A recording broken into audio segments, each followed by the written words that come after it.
Olá, caríssimo telespectador da Rede Século XXI, está começando mais um programa Luz da Vida, pela 49ª vez dedicado ao tema do juízo. Que bom que você está conosco, louvo a Deus pela sua vida, pela sua família, auguro para você, com a celebração do Santo Sacrifício da Missa, que você tenha uma semana abençoada, que os seus legítimos sonhos e projetos se realizem. Eu disse 49ª vez porque há 49 programas estamos refletindo sobre o mistério do novíssimo chamado juízo. Novíssimos são as últimas realidades que vão acontecer na aventura, com a aventura humana, após deixarmos esta peregrinação terrestre. São 4 os novíssimos: morte, juízo, inferno e paraíso. Ao tema da morte dedicamos 29 programas e ao juízo, com esse, 49 programas.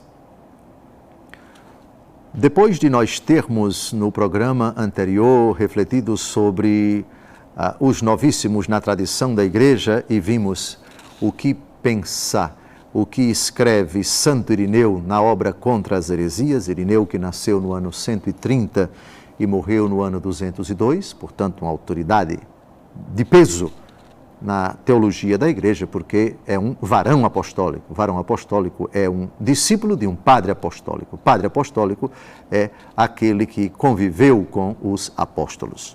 São Policarpo, bispo de Esmirna, foi discípulo de São João. E Santo Irineu foi discípulo de São Policarpo.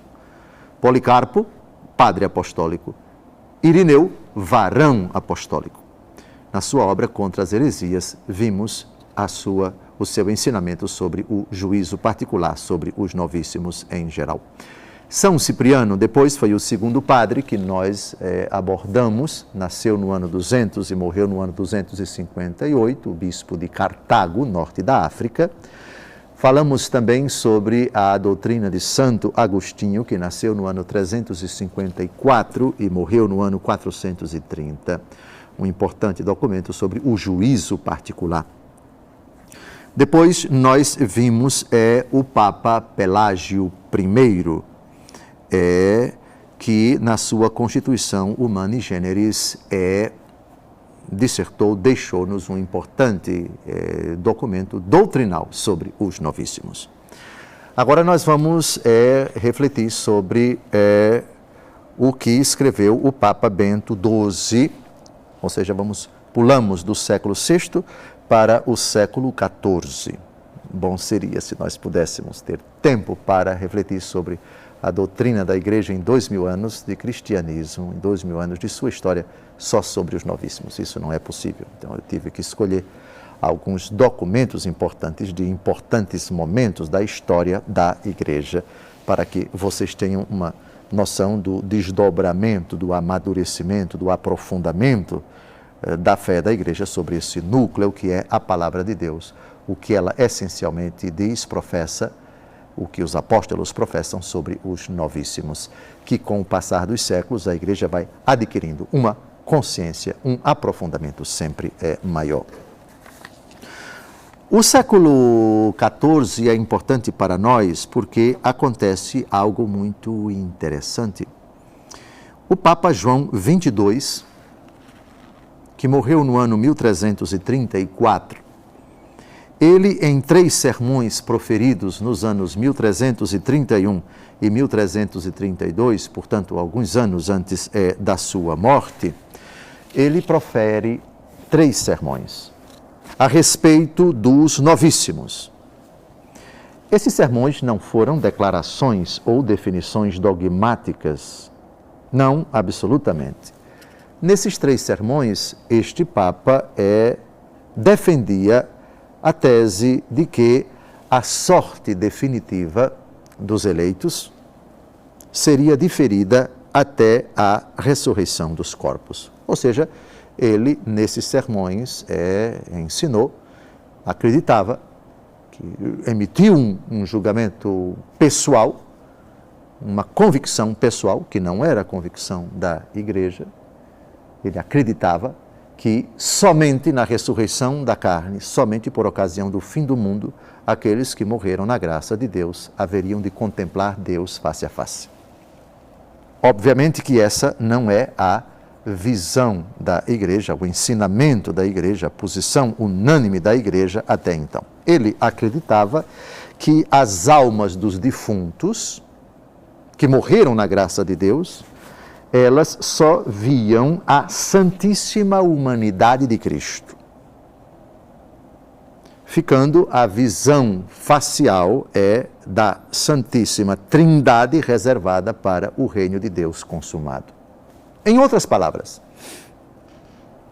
os que morreram na graça de Deus, segundo João 22, só contemplavam a humanidade de Cristo, mas não contemplavam a Trindade, não participavam da visão beatífica, não tomavam posse ainda do festim dos eleitos, não participavam da glória, do fulgor sem fim, da felicidade sem fim, coisa que, segundo ele, aconteceria somente por ocasião da ressurreição da carne, que vai acontecer no final dos tempos.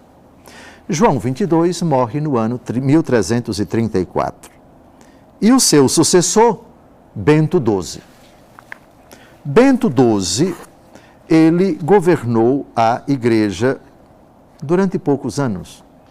Mas logo depois, alguns anos depois de ele ter assumido o trono de São Pedro, ele cuidou de dirimir essa questão. E publicou um documento chamado Constituição Benedictus Deus, de 29 de janeiro de 1336. Essa Constituição está num documento muito famoso para os estudiosos de teologia, enfim, documento obrigatório para nós do seminário, chamado Denzinger Schönmetzer. Denzinger foi um alemão, já falecido, que compendiou muitos documentos, muitas definições, muitos textos dos concílios e dos papas, basicamente. E nesse livro, Denzinger, número 1000 e 1001, nós temos esse documento que vai aparecer aí agora na tela do seu computador, do seu celular, do seu televisor. É muito importante isso porque, malgrado uma opinião pessoal do seu predecessor, Bento XII cuidou de, não vamos chamar de retratação, mas de uma corroboração da imutável doutrina da Igreja. O que João 22 disse foi a opinião dele. O que Bento XII escreveu é a posição da Igreja. Uma coisa é a opinião de alguém, ainda que seja um papa, posição isolada. Outra coisa é a fé da Igreja. Portanto, João 22 disse algo pessoal, não investiu a sua autoridade apostólica, mas Bento XII, o sucessor dele, cuidou de definir uma vez por todas, não deixar qualquer dúvida a respeito da fé da Igreja sobre os novíssimos, sobre a vida eterna. Vamos então ao texto, aspas.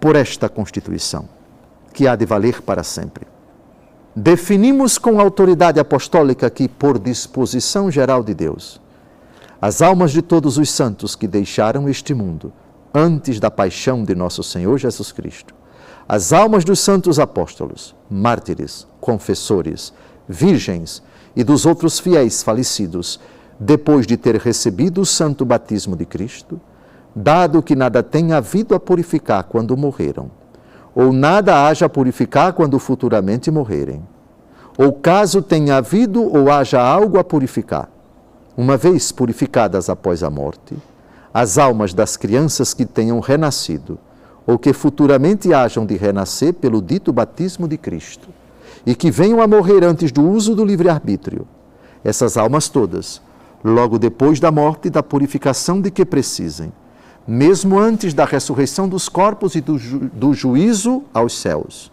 foram, estão e estarão no céu, possuidoras do reino dos céus e do paraíso celeste com Cristo, gozando do consórcio dos santos anjos, e depois da paixão e morte do Senhor Jesus Cristo, viram e veem a essência divina numa visão intuitiva, face a face, sem que nenhuma criatura lhes seja objeto intermediário de visão.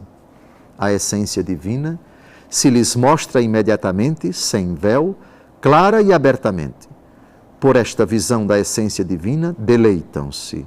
Vendo e deleitando-se assim, as almas dos defuntos são realmente bem-aventuradas. Possuem a vida e o descanso eternos. Igualmente, as almas daqueles que futuramente hão de morrer contemplarão a mesma essência divina e por ela se deleitarão antes do juízo geral. Esta visão da essência divina e o deleite consequente lhes tornarão desnecessários os atos de fé e esperança, na medida em que a fé e a esperança são virtudes teologais próprias. Depois de iniciados a visão intuitiva face a face e o deleite dessas almas, visão e deleite, sem interrupção ou cessação, se continuam e continuarão até o juízo final, e do juízo final para todos sempre. Além disto, definimos que, por disposição geral de Deus, as almas dos que morrem em pecado atual e mortal, logo depois da morte, descem ao inferno, onde são atormentadas pelas penas infernais. Não obstante, no dia do juízo, todos os homens em seus corpos comparecerão perante o tribunal de Cristo para prestar contas de seus atos próprios, a fim de que cada qual refira o que tiver feito de bom ou de mal em seu corpo. Fecha aspas. Eu considero isso muito bonito na igreja. A fraqueza de um Papa que cometeu um equívoco de natureza doutrinal, emitiu uma opinião dele, que não correspondeu à fé imutável da igreja, João 22. Ele morre e o seu sucessor, preocupado em definir exatamente a fé da igreja, sem fazer alusão ao Papa anterior, define a posição da igreja, a doutrina da igreja, firme, imutável, definitiva, sobre os novíssimos. De Bento XII até hoje, essencialmente, absolutamente nada mudou a respeito dos novíssimos. Aliás, ele não disse essencialmente nada de novo, porque aquilo que está definido nessa Constituição foi a imutável, é a imutável fé da Igreja até Bento XII. Está terminando o primeiro bloco, não saia daí. Depois nós retomaremos com mais outros passos na história da Igreja, importantes documentos posteriores a Bento XII sobre os novíssimos. Está avançando e eu penso que está fascinante o nosso estudo sobre os novíssimos, agora na história da Igreja.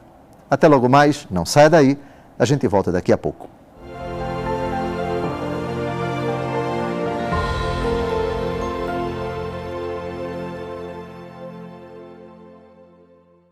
Olá, caríssimo telespectador da Rede Século XXI, obrigado por ter permanecido conosco. Está começando agora o segundo e último bloco do nosso encontro semanal, programa Luz da Vida, pela 49ª vez dedicado ao tema do juízo.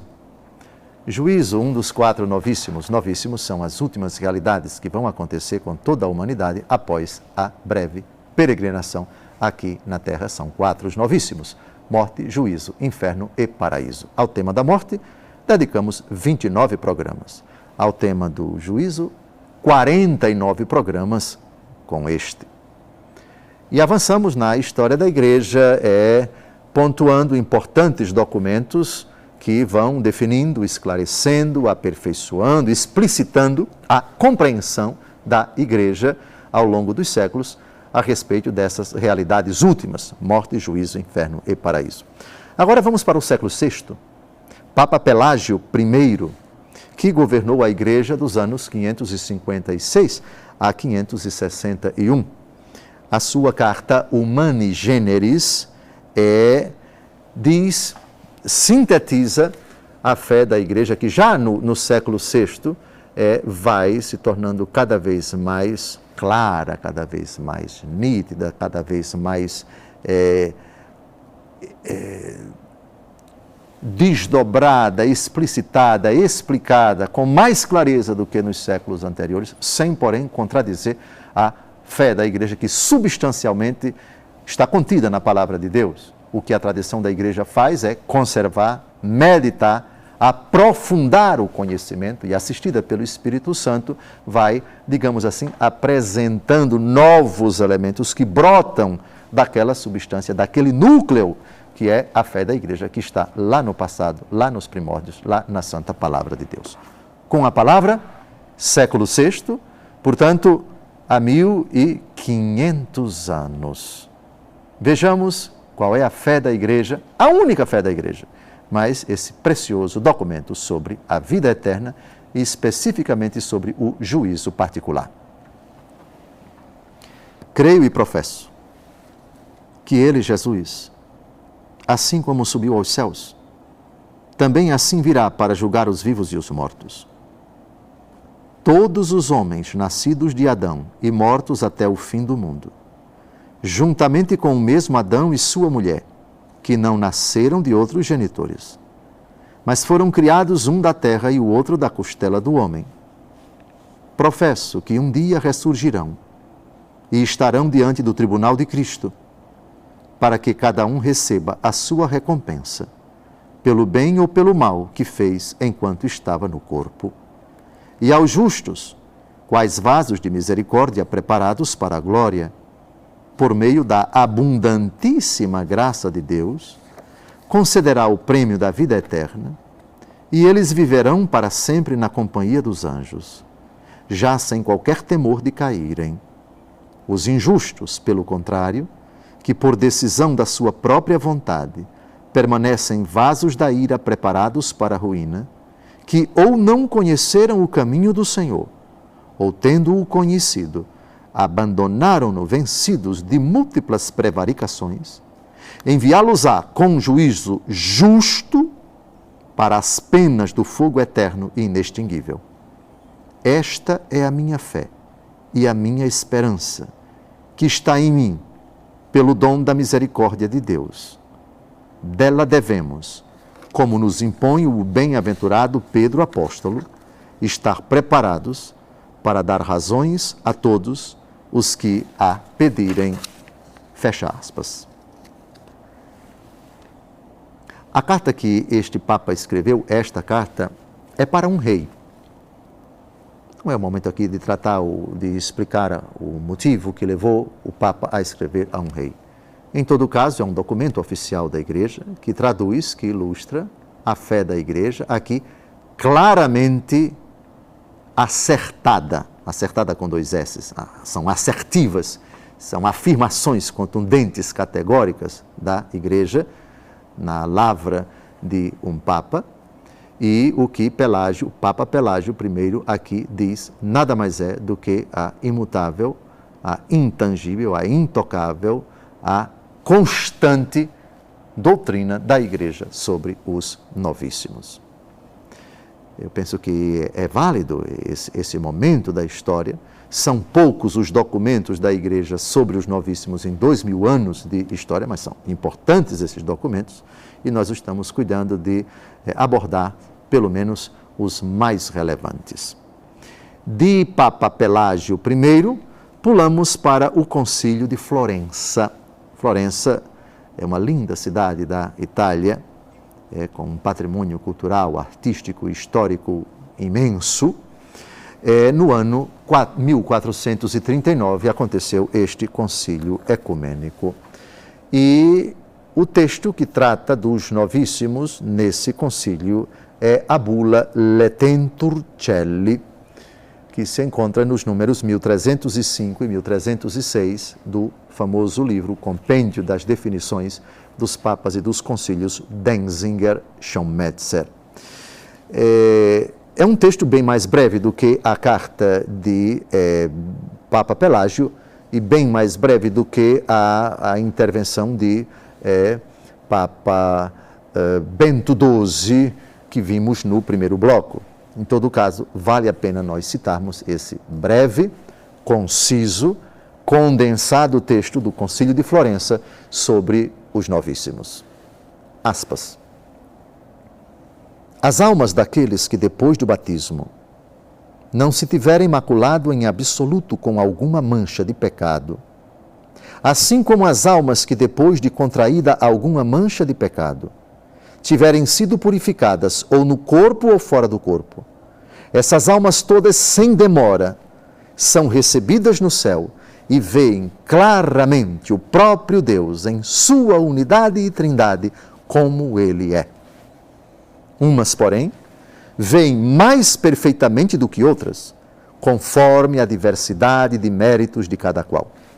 Quanto às almas daqueles que morrem com pecado atual e mortal, ou com o pecado original apenas, sem demora descem ao inferno, onde são punidas por penas que variam para cada qual. Aqui algumas pontuações merecem ser feitas. De novo, a fé da igreja aqui é reiterada que após a morte ninguém dorme, ninguém desaparece, ninguém fica dormindo em estado de letargia absolutamente. Imediatamente à morte existe um julgamento. Quem morre na graça de Deus, ainda necessitado de uma purificação final, se purifica no purgatório. Já tem segura a sua salvação. Essa sempre foi a fé da igreja. Os que morrem em pecado mortal descem imediatamente para o inferno. Mas merece uma pontuação aqui, uma frase desse concílio, que vai ser amadurecida um pouco mais para frente. A questão de quem morre apenas com o pecado original e sem culpa, não tiveram acesso ao sacramento do batismo. Na história da igreja, tivemos santos que opinaram que as crianças que morrem sem batismo não obtêm a salvação. Opinião deles. Vamos ver mais na frente a posição do Concílio Vaticano II e particularmente do Catecismo da Igreja Católica a respeito daqueles que, sem culpa, morreram sem o sacramento do batismo. E particularmente o destino eterno das crianças que morreram sem uma culpa pessoal, mas ainda manchadas com o pecado original. A Igreja tem uma posição muito bonita no Concílio Vaticano II. Vejam a beleza da Igreja. Houve épocas em que a Igreja não tinha uma compreensão profunda, uma compreensão, digamos, avançada, sem alterar o único patrimônio da fé a respeito de certos assuntos. No Concílio de Florença, ainda isso não estava muito claro. A clarividência, a clareza a respeito das pessoas que morrem atingidas apenas pelo pecado original, é o caso das crianças que morrem sem batismo. O Catecismo da Igreja Católica já tem uma definição, já tem uma posição esta que nós vamos ver no próximo programa. Depois, um último ponto, temos 3 minutos ainda antes do encerramento deste nosso programa.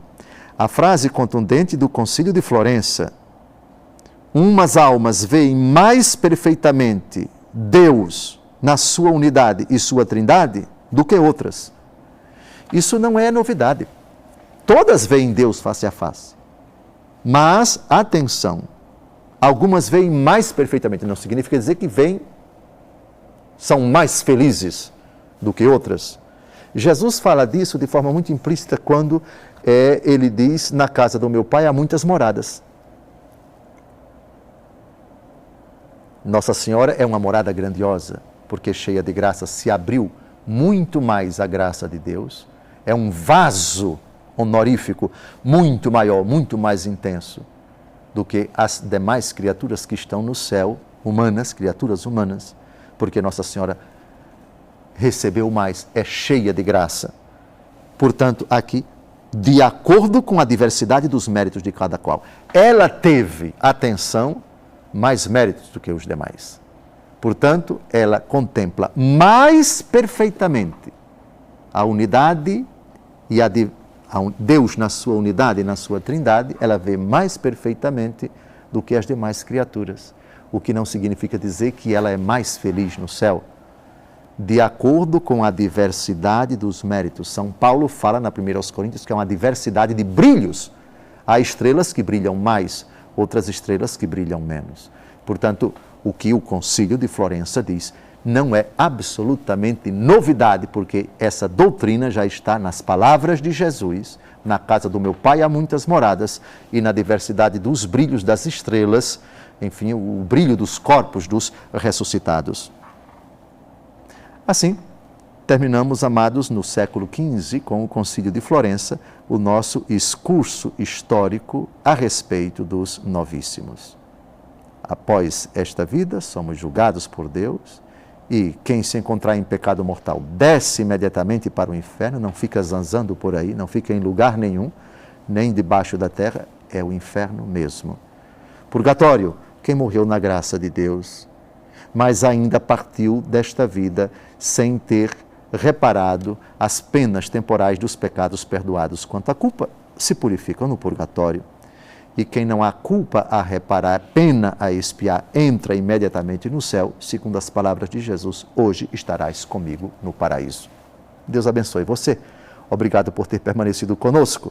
Próximo encontro, 50º encontro sobre o juízo. E trataremos do Concílio Vaticano II e do Catecismo da Igreja Católica. E depois trataremos do juízo final. Uma santa semana para você. Até o próximo domingo, se Deus quiser.